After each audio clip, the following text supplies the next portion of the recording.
আফুফের তালিকাভুক্ত হয়ে স্টার অর্জন করেছে লক্ষ্মীপুরের রাইজিং ফুটবল একাডেমি। দীর্ঘদিন থেকে নিজেদের প্রচেষ্টায় যুবদের ফুটবল প্রশিক্ষণ সহ নানান বিষয়ে কাজ করছে এই একাডেমিটি। এবার বাফুফের অন্তর্ভুক্ত হয়ে খুলেছে নতুন সম্ভাবনার দ্বার। এতে বাংলাদেশ ফুটবল অ্যাসোসিয়েশনের ক্যাম্পে অংশগ্রহণ, বয়সভিত্তিক দলে খেলোয়াড়দের অন্তর্ভুক্ত সহ নানান সুযোগ সুবিধা পাবে রাইজিং ফুটবল একাডেমি।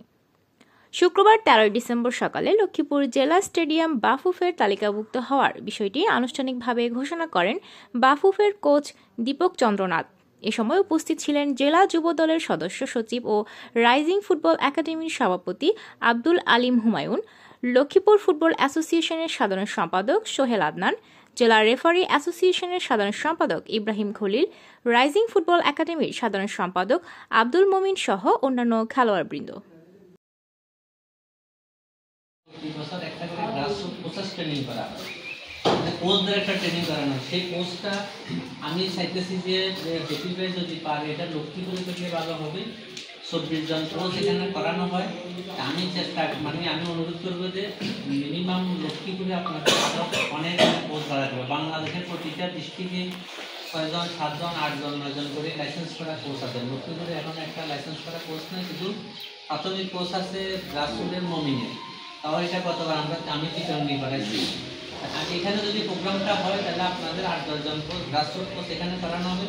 3-4 মাস পরে আবার সি লাইসেন্স একটা কোর্স আছে, সেই কোর্সটা করাইলে আবার 3-4 জন 5 জন মানে লক্ষ্মীপুর দিয়া আমি চাইছি যে লক্ষ্মীপুরের অন্তত কোচের প্যানেলটা অন্তত ফিল আপ হোক।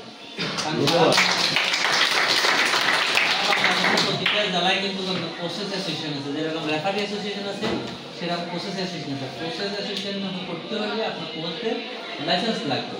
তো লাইসেন্স যদি না থাকে তাহলে তো আপনার আর হবে না। আমার ছেলেদেরকে আমি দেখছি, এই ছেলেদের ব্যাপারে আমি তাদেরকে কোনো পরামর্শ দিতে হবে না। তোমাদের শুধু একটাই পরামর্শ, তুমি বেশি বেশি প্র্যাকটিস করবে, তুমি বেশি বেশি ভালো প্লেয়ার হবে।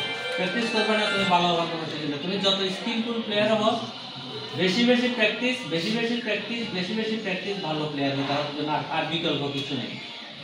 ঠিক আছে, একটা কথা আমি মনে করতে চাই না, এটা মনে করলে খারাপ কথা আমাদের মানে যারা বলে খারাপ কথা মনে হচ্ছে এটার দিকে মন বেশি যায়। সুতরাং ওইদিকে আমি দেখতেছেন, আমি শুধু তোমাদেরকে বলবো যে তোমরা শুধু ফুটবল নিয়ে চিন্তা করবে, পড়ালেখা নিয়ে চিন্তা, দুইটা জিনিস নিয়ে চিন্তা করো, দেখো তোমার জীবন গঠিত হইতে বেশি দিন সময় লাগবে না। আর যেহেতু তোমাদের মুরব্বী আছে হুমায়ুন ভাই, ওনাকে আমি আরও অনুরোধ করতেছি, কথা বেশি বলি লাভ নেই। যেহেতু জুমার দিন নামাজের টাইম, আমি নামাজ পড়িয়ে না পারি, কিন্তু নামাজকে সহযোগিতা করার জন্য আমি সর্বাত্মক চেষ্টা করি। যে কোনো বন্ধু বান্ধব নামাজের টাইমে আমি আজাদ নামাজ পড়ি আছে। এখন কথা হলো যে এখানে আমি যখন আমাকে আমি প্রস্ফুটিত করার কিছু নেই, প্রস্ফুটিত করবে একদম উপরওয়ালা সৃষ্টিকর্তা। মমিনে একাডেমি করার থেকে আমার সাথে যোগাযোগ করছে, আমি তাদের বলছি তুমি এইভাবে করো। এবং আমি এখানে যতগুলো ছাত্র আছে, ফুটবলার আছে, আমি এটাতে খুবই অভিজ্ঞতা এবং খুব আনন্দিত এবং খুশি। যেহেতু